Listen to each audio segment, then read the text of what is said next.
ഞാൻ കമറുദ്ദീൻ എന്ന കമാലുദ്ദീൻ ചെന്നൈയിൽ നിന്ന് സംസാരിക്കുന്നത്.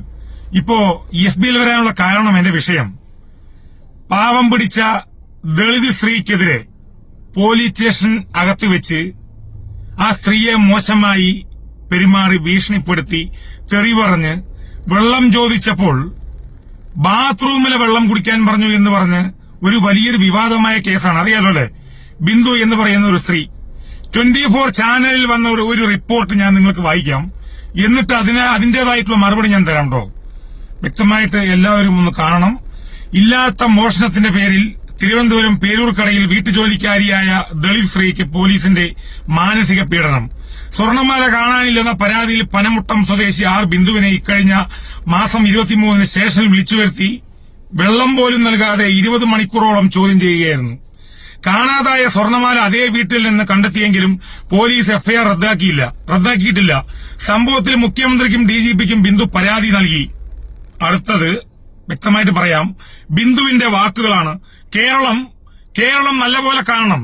ജാതിയോ മതമോ രാഷ്ട്രീയമോ ഇല്ലാതെ എല്ലാവരും ഒരുപോലെ കാരണം ഒരു ഗവൺമെന്റ് സംവിധാനത്തിന് കീഴിൽ അഴിമതികൾ അനീതികൾ നടക്കുമ്പോ നമ്മൾ സ്നേഹിക്കുന്ന സർക്കാരാണെങ്കിലും അത് വേറെ വിഷയം. സർക്കാരിനെ കുറ്റപ്പെടുത്തിയിട്ടൊന്നും കാര്യമില്ല. കാരണം ഉള്ള കാര്യം ഓപ്പണായിട്ട് പറയാണ്, ഒരു സർക്കാരിന്റെ കീഴിൽ പല രീതിക്കുള്ള അധികാരികൾ ഉണ്ടാവും ഇല്ലേ? ഒരു സർക്കാരിന്റെ കീഴിൽ പല ആശയത്തിൽ വിശ്വസിക്കുന്ന രാഷ്ട്രീയത്തിൽ വിശ്വസിക്കുന്ന അധികാരികളുണ്ടാവും. അപ്പൊ പലതും നടക്കും. ഏത് അധികാരികൾ എന്ത് തന്തയില്ലായ്മ ചെയ്താലും തീർച്ചയായിട്ടും അത് സർക്കാരിനെതിരെ തിരിയുന്ന ഒരു കാലഘട്ടമാണ്. പൊതുവെ അങ്ങനെയാണ്. അത് ഇടതാണെങ്കിലും വലതാണെങ്കിലും BJP ആണെങ്കിലും അങ്ങനെ തന്നെയാണ്. അപ്പോ ചില കാര്യങ്ങൾ ഈ ബിന്ദു എന്ന് പറയുന്ന ദളിത് സ്ത്രീ ചാനലിലൂടെ രേഖപ്പെടുത്തിയിട്ടുണ്ട്. അത് 24 ചാനലിൽ വന്ന വാർത്തയാണ്. മാല ഞാൻ എടുത്തിട്ടില്ലെന്ന് ഒരു തവണ പറഞ്ഞു. വനിതാ പോലീസ് എന്റെ വസ്ത്രം അഴിച്ചു പരിശോധിച്ചു. മറ്റു പോലീസുകാർ എന്നെ അസഭ്യം പറഞ്ഞ് മണിക്കൂറുകളോളം ചോദ്യം ചെയ്തു. മാനസികമായി ഏറെ സമ്മർദ്ദം നേരിട്ടു. ഫോൺ ഉൾപ്പെടെ പിടിച്ചു വാങ്ങി വെച്ചു. രാത്രി 9 മണിയോടെ പരാതിക്കാരി സ്റ്റേഷനിലെത്തി. പിന്നീട് സ്റ്റേഷനിൽ നിന്ന് പനയമുട്ടത്തെ എന്റെ വീട്ടിൽ തിരച്ചിലിനായി എത്തിച്ചു. അവിടെയൊക്കെ പരിശോധിച്ചിട്ടും ഒന്നും കിട്ടിയില്ല. ഒടുവിൽ വീണ്ടും സ്റ്റേഷനിൽ എത്തിച്ചിട്ട് പുലരുവോളം എന്നെ സ്റ്റേഷനിലിരുത്തി ചോദ്യം ചെയ്തു. കുറ്റം സമ്മതിച്ചില്ലെങ്കിൽ കുടുംബം മുഴുവൻ അകത്താകും എന്ന് ഉൾപ്പെടെ ഭീഷണിയുണ്ടായിരുന്നു. കുറ്റം സമ്മതിച്ചില്ലെങ്കിൽ, കട്ടാലല്ലേ സമ്മതിക്കുക, കുറ്റം സമ്മതിച്ചില്ലെങ്കിൽ കുടുംബം മുഴുവൻ അകത്താകും എന്ന ഭീഷണി നിയമപാലകരിൽ നിന്നും ഉണ്ടാകുമ്പോ എത്ര വിഷമമായ കാര്യമാണ്. ഒരു ജനാധിപത്യ സംവിധാനത്തിന്റെ കീഴിൽ പ്രവർത്തിക്കുന്ന ഒരു രാജ്യമാണ് നമ്മുടെ ഇന്ത്യ അല്ലെ? ഇന്ത്യക്കൊരു ഭരണഘടനയുണ്ട്, ഒരു നിയമ സംവിധാനമുണ്ട്. ആ നിയമത്തിന്റെ കീഴിൽ നിയമം നടപ്പിലാക്കുന്ന പോലീസുകാർ ആ നിയമത്തെ സത്യപ്രതിജ്ഞാ ലംഘനം നടത്തിക്കൊണ്ട് നീ കുറ്റം സമ്മതിച്ചില്ലെങ്കിൽ നിന്റെ കുടുംബം മൊത്തം അകത്താകുമെന്ന് പറയുകയാണെങ്കിൽ ഇവന്മാരെ സർവീസിൽ ഇരുത്താൻ പാടുമോ? ഇവന്മാരെ ഒരിക്കലും സർവീസിൽ ഇരുത്തരുത്. ഇവരെ പുറത്താക്കണം. ഇവരെ എല്ലാ ആനുകൂല്യങ്ങളും റദ്ദ് ചെയ്തിട്ട് ഇവരെവിടെ പോയി പണിയെടുക്കട്ടെ. ഇഷ്ടം പോലെ പവിത്രമായ സേനയിൽ ജോലി ചെയ്യാൻ ആഗ്രഹമുള്ള ഒരുപാട്, ഞാൻ എന്നും പറയുന്നത് പോലെ യുവതിയുവാക്കൾ ക്യൂവിലല്ലേ?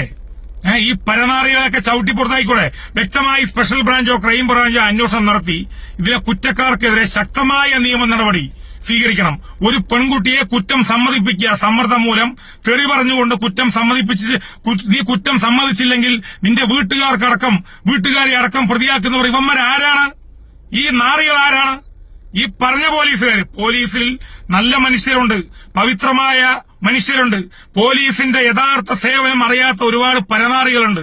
പോലീസിന്റെ സേവനമൊക്കെ എത്ര പവിത്രതയുള്ളതാണെന്നറിയോ? ഇവന്മാർക്കൊന്നും അറിയില്ല. അതുപോട്ടെ. അപ്പോ കുറ്റം സമ്മതിച്ചില്ലെങ്കിൽ നിന്റെ വീട്ടുകാർക്കെതിരെ മൊത്തം കേസെടുക്കും. ശാരീരികമായി ഉപദ്രവിച്ചെങ്കിലും പല പ്രാവശ്യം തല്ലാൻ കൈയോങ്ങിയിരുന്നു. ബന്ധുക്കൾ ഭക്ഷണം കൊണ്ടുവന്നെങ്കിലും എനിക്ക് നൽകിയില്ല. ശുചിമുറിയിൽ പോയി വെള്ളം കുടിക്കാനാണ് എന്നോട് പറഞ്ഞത്. എന്താ അല്ലെ? ശുചിമുറിയിൽ ഏപ്രിൽ 23 വൈകുന്നേരം കസ്റ്റഡിയെടുത്ത എന്നെ 24 ഉച്ചവരെ സ്റ്റേഷനിൽ ഇരുത്തി. ഉച്ചയോടെ പരാതിക്കാരി സ്റ്റേഷനിലെത്തി SIയോട് സംസാരിക്കുന്നത് ഞാൻ കണ്ടു. പിന്നാലെ എന്നോട് പോകാൻ പറഞ്ഞു. പരാതിക്കാരി പറഞ്ഞതിനാൽ വിട്ടയക്കുന്നു എന്നും ഇനി അമ്പലമുക്കിന്റെയും കവടിയാറിന്റെയും ഭാഗങ്ങളിൽ കാണരുതെന്നും പറഞ്ഞു. എനിക്ക് നീതി കിട്ടണം. സംഭവത്തിൽ മുഖ്യമന്ത്രിക്കും DGPക്കും പരാതി നൽകി. ബിന്ദു എന്ന് പറയുന്ന നമ്മുടെയെല്ലാം പെങ്ങള്. അപ്പോ ഇതെന്താ, ഒരു സ്റ്റേഷനകത്ത് ഒരു രാത്രി മൊത്തം ഇരുത്തി നേരെ ഭക്ഷണവും കൊടുത്തില്ല എന്നാ പറയണത്. ചാനലുകളിൽ വന്ന റിപ്പോർട്ടാണ്. ഇത് എത്രത്തോളം വിശ്വസിക്കാൻ പറ്റുമെന്ന് ഒരിക്കലും പറയാൻ കഴിയില്ല. കാരണം റിപ്പോർട്ടിൽ ചാനലിനകത്ത് ഇരുന്നു കൊണ്ട് ഇസ്ലാമാബാദ് ആക്രമിച്ച് തിരിച്ചു വന്ന ജേർണലിസ്റ്റുകൾ ഉള്ള നാടാണ് നമ്മുടെ കേരളം. അപ്പോൾ എത്രത്തോളം ഇത് വിശ്വസിക്കാൻ പറ്റുമെന്നറിയില്ല. മെയിനായിട്ട് ഏറ്റവും കൂടുതൽ കേരളത്തിൽ റേറ്റിംഗ് ഉള്ള 24 ചാനലിൽ നിന്ന് വന്ന വാർത്തയാണ്. അപ്പോ ഒരു മാനുഷിക പരിഗണന പോലും ഒരു സ്ത്രീക്ക് നൽകാതെ ഒരു സ്ത്രീ ദളിത് ദളിത് യുവതി, ആ യുവതിയെ വെള്ളം പോലും കൊടുക്കാൻ അനുവദിക്കാതെ വെള്ളം വേണമെങ്കിൽ ബാത്റൂമിൽ പോയി കുടിച്ചോ എന്ന് പറയാൻ മടിയില്ലാത്ത പരമാറികളായ ഇതേപോലെ എത്ര പേരുണ്ടാവും നമ്മുടെ കേരളത്തിൽ. പവിത്രമായ സേനയെ എന്തിനാണ് ഇങ്ങനെ കളങ്കപ്പെടുത്തുന്നത്? SIക്കെതിരെ അങ്ങനെയുള്ള 1-2 പേർക്കെതിരെ സസ്പെൻഷൻ ഉണ്ടായിരുന്നു, പറഞ്ഞു കേട്ടു. ഇവരെയൊക്കെ സസ്പെൻഡ് ചെയ്താലും മതിയാവുമോ കേരളമായി? നിങ്ങൾ പറയൂ. ഇവരെയൊക്കെ ഡിസ്മിസ് ചെയ്യണ്ടേ? ഇങ്ങനെയുള്ളവർ എന്തിനാണ് ഈ പവിത്രമായ സേന ഇരിക്കുന്നത്? ഈ സേനയുടെ പവിത്രത എന്തിനാ കളയുന്നത്? ഞാൻ ചോദിക്കട്ടെ, ഗവൺമെന്റുകൾ മാറി മാറി വരും. ഈ സേനയ്ക്കൊരു പവിത്രതയുണ്ട്. പൊതുജനങ്ങളുടെ ജീവനും സ്വത്തിനും സുരക്ഷയൊരുക്കാൻ അർഹതപ്പെട്ട ഒരു സേന പൊതുജനങ്ങളുടെ ജീവനും സ്വത്തിനും ഇതാണോ സുരക്ഷയൊരുക്കുന്നത്? എല്ലാ പോലീസുകാരും ഇല്ല. നല്ലവരായ മനുഷ്യത്വമുള്ള നന്മ മാത്രം ചെയ്യുന്ന നല്ല കാര്യങ്ങൾക്ക് കൂട്ടുനിൽക്കുന്ന കൂട്ടിക്കൊടുക്കാൻ ആഗ്രഹിക്കാത്ത നന്മയുടെ മനസ്സിന്റെ നിറകുടങ്ങളായ ഒരുപാട് പോലീസുകാർ നമ്മുടെ കേരളത്തിലുണ്ട്. അവർക്കൊന്നും ഇത് ബാധകമല്ല. പോലീസ് എന്ന കാക്കി ശരീരത്തിൽ കയറുമ്പോ ചിലവർക്ക് കുത്തിക്കടപ്പാണ്. നിയമങ്ങളൊക്കെ മാറ്റി എഴുതിക്കൊണ്ട് നിയമത്തെ വെല്ലുവിളിച്ചുകൊണ്ട് പാവപ്പെട്ടവരെ ഭീഷണിപ്പെടുത്തും. ഇവിടെ പിന്നെ പാവപ്പെട്ടവർ പോലീസ് സ്റ്റേഷനിൽ പോയി ഇങ്ങനെ പോകണം. നല്ല പോലീസുകാരുണ്ടെങ്കിൽ നീതി കിട്ടും, അല്ലെങ്കിൽ ഭീഷണിപ്പെടുത്തും. പിന്നെ ഇവരുടെ ഭരണിപ്പാട് സ്ഥിരമുള്ളതാണല്ലോ, അത് പിന്നെ സ്ഥിരമുള്ളതാണ്. പച്ചത്തെറിയൊക്കെ പറഞ്ഞ് ഭീഷണിപ്പെടുത്തിയിട്ട് ഒരു പെണ്ണിനെ എങ്ങനെ വളരെ മോശമായി അപമാനിച്ചിട്ടുണ്ടെങ്കിൽ ഒരിക്കലും അതിനോടൊന്നും യോജിക്കാൻ കഴിയില്ല. ഇവരെയൊക്കെ ചവിട്ടി പുറത്താക്കണമെന്നാണ് എന്റെ അഭിപ്രായം. പിന്നെ ഈ പരാതി കൊടുത്ത സ്ത്രീ ഉണ്ടല്ലോ, ആ പരാതി കൊടുത്തവർ കള്ളപ്പരാതിയാണെങ്കിൽ അത് അന്വേഷിക്കണം. എല്ലാവരും അങ്ങനെ ഉണ്ടാവണമെന്നില്ല. ഇനി ആ സ്ത്രീന്റെ വിഷയം നമ്മൾക്കറിയില്ല. കള്ളപ്പരാതിയാണെങ്കിൽ ആ സ്ത്രീക്കെതിരെ നിയമ നടപടി സ്വീകരിക്കണം. കള്ളപ്പരാതി അല്ലെങ്കിൽ അത് അങ്ങനെ പോട്ടെ. മാല എന്തായാലും കിട്ടിയല്ലോ. ഒരാളെ ഒരു കാരണവുമില്ലാതെ സംശയിക്കുക, സംശയത്തിന്റെ നിഴലിൽ പരാതി കൊടുത്തു പോട്ടെ. 20 മണിക്കൂറോളം ഒരു നിയമ സംവിധാനത്തിന്റെ ഒരു നിയമം നടപ്പിലാക്കുന്ന ഒരു പോലീസ് സ്റ്റേഷനകത്ത് 20 മണിക്കൂറോളം പിടിച്ചിട്ട് ഭീഷണിപ്പെടുത്തിയിട്ട് നീ കുറ്റം സമ്മതിച്ചില്ലെങ്കിൽ നിന്റെ വീട്ടുകാർക്കെതിരെ മൊത്തം നിയമ നടപടി സ്വീകരിക്കുമെന്ന് ഒരു ഇതേപോലുള്ള പരനാറികളായ അധികാരികൾ പറയുമ്പോ അവർ നിയമത്തെ വെല്ലുവിളിക്കല്ലേ? അതിനോടൊന്നും യോജിക്കാൻ കഴിയില്ല. സ്ത്രീകൾക്ക് നീതി കിട്ടണം.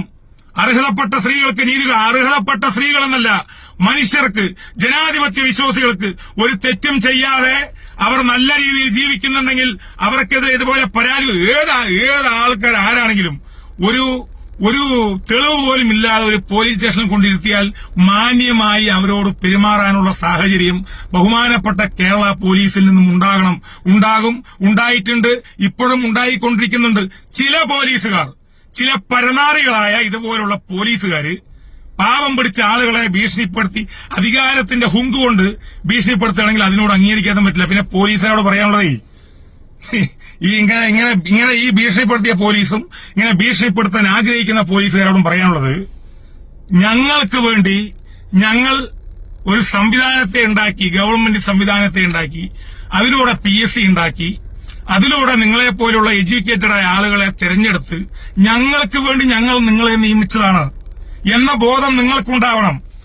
മനസ്സിലായില്ലേ? ഏത് വ്യക്തിയാണെങ്കിലും ഞങ്ങൾക്ക് വേണ്ടി ഞങ്ങളുടെ സംരക്ഷണത്തിന് വേണ്ടി, ഞങ്ങളുടെ സുരക്ഷയ്ക്ക് വേണ്ടി, ഞങ്ങളുടെ സ്വത്തിന് വേണ്ടി ഞങ്ങൾ നിങ്ങളെ തെരഞ്ഞെടുത്തതാണ്. അപ്പൊ നിങ്ങൾക്ക് നല്ല ബാധ്യതയുണ്ട്. നല്ല പോലെ പെരുമാറാനുള്ള സാഹചര്യം ഉണ്ടാവണം. പിന്നെ തറവാട് സ്വത്താണ്, എന്റെ പിതാവിന് സ്ത്രീധനം കിട്ടിയ വകുപ്പാണ് പോലീസ്, ഞാൻ എന്തും ചെയ്യും, ഞാൻ അഴിഞ്ഞാടും, ഞാൻ തുണിയഴിച്ചിട്ടാടും, ഞാൻ പലതും പറയും, ഞാൻ ഗുണ്ടായിസം കാണിക്കും, ഞാൻ തെറി പറയും എന്നൊക്കെ വെച്ചാൽ അങ്ങനെയുള്ള ഉദ്ദേശമുള്ളവരോട് എനിക്ക് പറയാനുള്ളത്, സ്വന്തം വീട്ടിലും മാതാപിതാക്കളോടും ഭാര്യ മക്കളോടും ഭാര്യ വീട്ടിലും പറയുക, പൊതുജനങ്ങള് നീതി കിട്ടും എന്ന് പറഞ്ഞ് പോലീസ് സ്റ്റേഷനിൽ വരുമ്പോ ഇതുപോലൊന്നും അപമാനിക്കരുത്. സത്യത്തിന് വേണ്ടി കൂട്ടുനിൽക്കുക. പവിത്രതയുണ്ട് പോലീസ് സ്റ്റേഷനും പോലീസിനും. ഇന്ത്യയിലെ ഏറ്റവും നല്ല അന്വേഷണം നടപ്പിലാക്കുന്ന ഏറ്റവും നല്ല രീതിയിൽ പ്രവർത്തിക്കുന്ന സേനകളിൽ ഒന്നാണ് കേരള പോലീസ്. അത് ഇന്ത്യ മൊത്തം അറിയും. അങ്ങനെ ഇരിക്കുമ്പോ ഇതുപോലുള്ള പുഴുക്കുത്തുകളെ ഒരിക്കലും അംഗീകരിക്കാൻ പറ്റില്ല. ബിന്ദു എന്ന് പറയുന്ന പെങ്ങൾക്കുണ്ടായ അനീതി കേരളത്തിൽ ഒരു പെങ്ങന്മാർക്കുണ്ടാകാൻ പാടില്ല, ഒരു ആണുങ്ങൾക്കും ഉണ്ടാകാൻ പാടില്ല, ഒരു മനുഷ്യർക്കും ഉണ്ടാകാൻ പാടില്ല. ഇതുപോലെ അനീതികൾ കാണിക്കുന്ന പോലീസുകാർക്കെതിരെ ശക്തമായ നിയമ നടപടി സ്വീകരിക്കണം. ഈ SIക്കെതിരെ, ഈ അനീതി കാണിക്കുന്ന അധികാരികൾക്കെതിരെ ക്രൈംബ്രാഞ്ചോ സ്പെഷ്യൽ ബ്രാഞ്ചോ തലത്തിലുള്ള അന്വേഷണം നടപ്പിലാക്കി അതിൽ സത്യം എന്താണെന്ന് തെളിഞ്ഞ് ഇവർക്കെതിരെയാണെങ്കിൽ ഇവരെ ഈ സർവീസിൽ നിന്നും പിരിച്ചുവിട്ട് ബഹുമാനപ്പെട്ട പിണറായി വിജയന്റെ കേരളത്തിന്റെ സർക്കാർ കേരളത്തിന്റെ സമൂഹത്തോട് മാതൃക കാണിക്കും എന്ന വിശ്വാസത്തോടെ ഞാൻ നിർത്തുന്നു. എല്ലാവർക്കും നന്ദി, നമസ്കാരം.